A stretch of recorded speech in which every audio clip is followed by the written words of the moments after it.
Okay, all welcome back.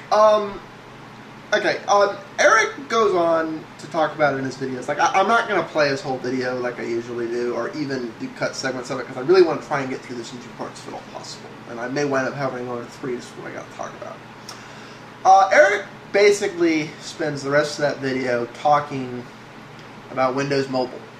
It's and how Windows Mobile is saying, and it's like, sorry, Windows 7 Mobile, yada yada and so forth. And completely ignores all the other competition going on in the mobile platform.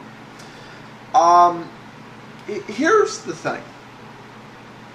Right now, as things stand exactly today, as far as, aside from RIM, no, excuse me, not RIM, okay, I forget what it is off the top of my head, but like we need to remember that the tried and true mobile OS is still the predominant one. I forget what it's called off the top of my head right now. RIM's BlackBerry. It's the other one. Anyways, whatever. But as far as the ones we're talking about, smartphone OSs and yada yada and so forth, there's 2 players right now. There's the iPhone OS and there's Android. At the end of the day, Windows Mobile, no matter what Microsoft renames it, isn't even a player at this point. It isn't. They're in the process of rebranding it, but it's pretty much, it's like, you know, this thing's never worked right. And even though it's honestly, it isn't a bad OS. It isn't. The problem is, the only version of it that's ever been even mildly successful in the teeny tiniest amount has been when somebody else took it and completely reskinned it and redid the UI to make it functional. When you do that to Windows Mobile, it's one of those, okay, it's like an epiphany comes across you. It's like you realize, wow, Microsoft's mobile OS doesn't suck. They just have absolutely no clue whatsoever how to retool it for a mobile device. But the OS actually isn't that bad. Like, you have this epiphany, you realize that with those devices. But if you're going to do that, you know, why not go the open source route? And that's why Dell, HTC, Motorola, so most of the companies right now are going with Android because they can do all of that, and Linux is literally designed to encourage that. And it's now, people have bashed on Android for this, saying, oh, well, Android's so splintered, it's going in 40 different directions on its own. Okay, Google didn't talk about this at the I.O. conference, but as of Android 2.2, this is a non-issue. As of Android 2.2, it's become a modular version of Linux, in which and that all these things like Sense UI and Moto Blur and other things you stick on top of the OS do not need to be completely and totally retooled every time there's an update to the OS. Which means once these carriers, or if they abandon their old device and move on to their new one, but once things catch up to 2.2, it doesn't matter if there's 2.3, 2.4, 2.5, whatever, yada yada and so forth. If the manufacturer or carrier wants to, they can just straight push the update through, independent of their UI changes. If they want to go back and completely retweak other things, they can, but it won't break apps from working, yada yada and so forth, which means developers can now just develop for the latest version, and going forward, as long as your application doesn't make sense of something that just didn't exist before, you know, something that was invented in the world brand new and there were no APIs or anything for it and they were just added on later, and you don't want to bother to completely rewrite them yourself for older versions, which you could do with an open source operating system, but I guarantee you 90% aren't going to.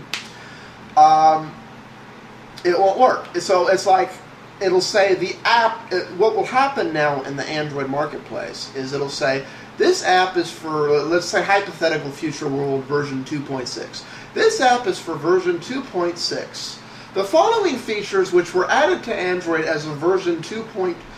The following features, which were added to Android as a version, let's say 2.4, will not work in phones running versions older than 2.4, but the rest of the app will still work. So that's Android moving forward.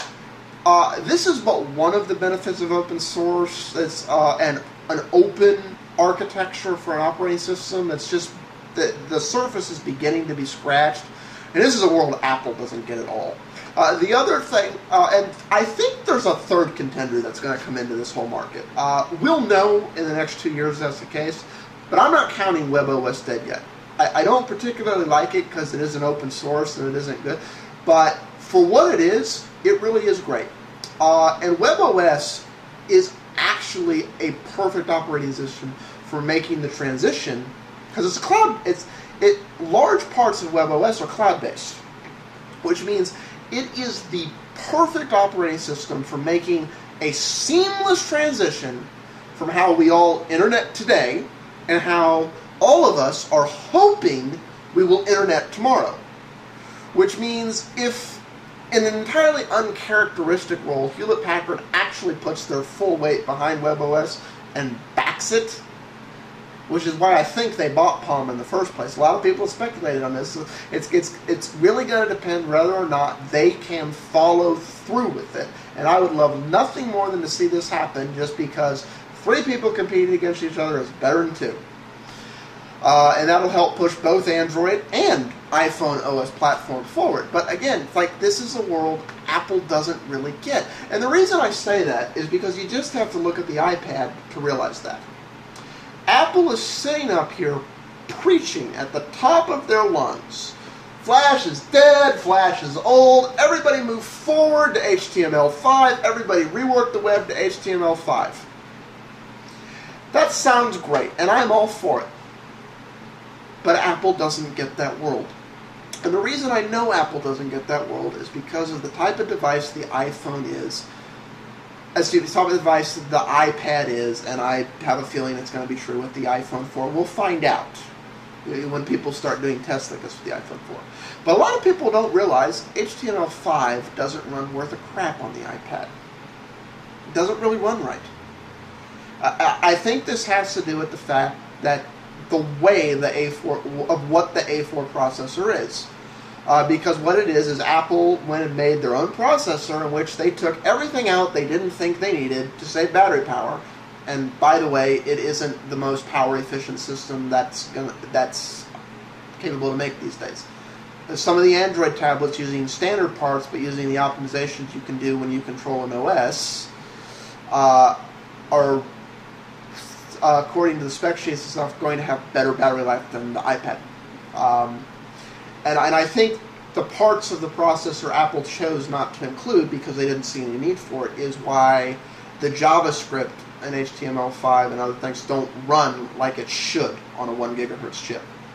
It's like it runs slow and bitty and so forth. People don't realize this, but Apple went and tried to hire a bunch of people to make HTML5 optimized demo sites for the iPad so they could say, hey, this is the future, this is how the internet's going to work, nobody else does this.